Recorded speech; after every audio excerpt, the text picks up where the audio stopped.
राष्ट्रीय पिछड़ा वर्ग मोर्चा के तत्वाधान नवंबर को पूरे देश भर में 31 राज्यों के 563 जिलों में भारत बंद का आयोजन किया गया है और इसी की कड़ी में अंबेडकर नगर जिले में भी आज हम लोगों ने जुलूस निकालकर भारत बंद का आह्वान किया है। तो इसमें आप लोग बहुत बड़ी संख्या में शामिल हुए हैं। इसके लिए हम राष्ट्रीय पिछड़ा वर्ग मोर्चा का राष्ट्रीय अध्यक्ष होने के नाते आप सभी लोगों के बहुत बहुत आभारी हैं और आप सभी लोगों को बहुत बहुत आभार और धन्यवाद व्यक्त करते हैं।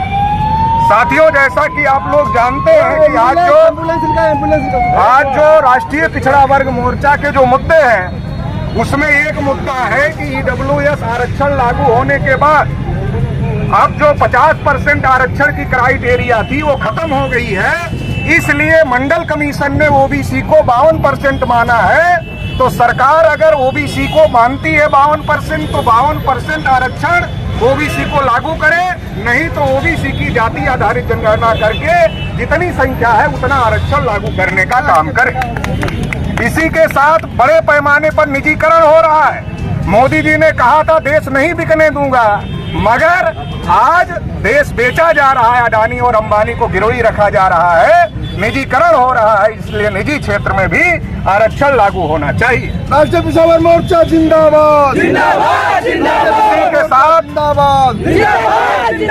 इसी के साथ जो हमारा मुद्दा है एमएसपी गारंटी कानून का, एमएसपी गारंटी कानून लागू होना चाहिए। जब सरकार का किसानों के साथ समझौता हुआ 3 कृषि कानूनों को लेकर, तो सरकार ने आश्वासन दिया था कि हम एमएसपी गारंटी कानून लागू करेंगे, लेकिन आज तक लागू नहीं किया। तो एमएसपी गारंटी कानून लागू किया जाए, ये भी हमारा एक मुद्दा है। चुपके से लॉकडाउन में मजदूरों के खिलाफ काले कानून बनाए गए, जैसे किसानों के खिलाफ काले कानून बनाए गए वैसे मजदूरों के खिलाफ बनाए गए, जिसको अभी तक वापस नहीं लिया गया है। तो इसको वापस लिया जाए, ये भी हमारा एक मुद्दा है। ईवीएम पर बड़े पैमाने पर देश भर में सवाल उठ रहे हैं। यहाँ तक माननीय सुप्रीम कोर्ट ने भी इस बात को स्वीकार किया है कि ईवीएम मशीन से फ्री, फेयर और ट्रांसपेरेंट चुनाव, मतलब स्वतंत्र, निष्पक्ष और पारदर्शी चुनाव नहीं कराया जा सकता है। तो ईवीएम हटाया जाए और बैलेट पेपर से चुनाव कराया जाए, इस मांग को लेकर भी हम लोग आज भारत बंद का आह्वान किए हुए हैं। सीएएनआरसी के नाम पर लोगों को गुमराह किया जा रहा है और सीएएनआरसी के नाम पर देश में जो करोड़ों की संख्या में घुमंतु जातियां हैं, आदिवासी जातियां हैं, मोस्ट बैकवर्ड की जातियां हैं, बैकवर्ड की जातियां हैं, शेड्यूल कास्ट के लोग हैं जिनके पास कागज नहीं है, उनको अपने ही देश में विदेशी साबित करने का कार्यक्रम चल रहा है। इसको बर्दाश्त नहीं किया जा सकता। इसलिए इसका भी हम लोग पुरजोर विरोध कर रहे हैं और सरकार से मांग करते हैं कि इसको वापस लिया जाए।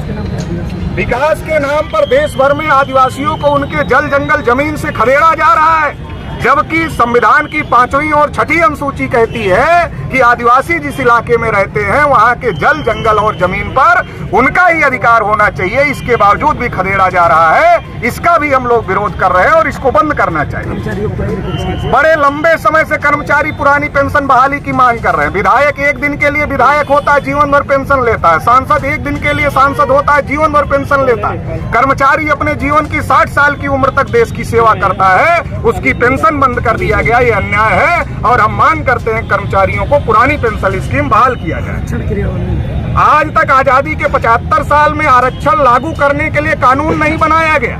इसकी वजह से जो मनवादी, ब्राह्मणवादी सोच के अधिकारी हैं वो गलत तरीके से आरक्षण को लागू करते हैं। जैसे उत्तर प्रदेश में 69,000 शिक्षक भर्ती में घोटाला हुआ, ऐसे देश भर में आरक्षण घोटाला हो रहा है। इसलिए आरक्षण के लिए रिजर्वेशन इम्प्लीमेंटेशन एक्ट बनाया जाए और एक्ट बनाकर जो अधिकारी गलत तरीके से रिजर्वेशन लागू करता है उसके लिए कठोर सजा की व्यवस्था किया जाए। ये भी हम लोग इस भारत बंद में मांग कर रहे हैं।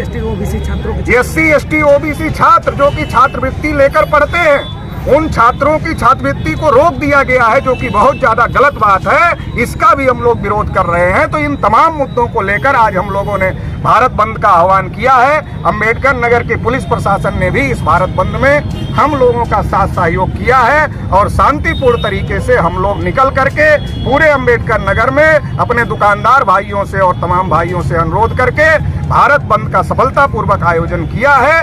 तो आप सभी लोगों को दोबारा इस मौके पर बहुत बड़ी संख्या में आने के लिए और हमारा समर्थन करने के लिए आप सभी को दोबारा से आभार और धन्यवाद देते हैं। राज्य पेशावर मोर्चा जिंदाबाद। हमारे पत्रकार बंधु भी लगे हुए हैं और हमारे पत्रकार साथियों ने भी बहुत बड़े पैमाने पर हमारा साथ सहयोग किया है। तो पत्रकार साथियों को भी हम बहुत बहुत आभार और धन्यवाद देते हैं और एसडीएम साहब से अनुरोध करते हैं कि हमारा ज्ञापन लेने।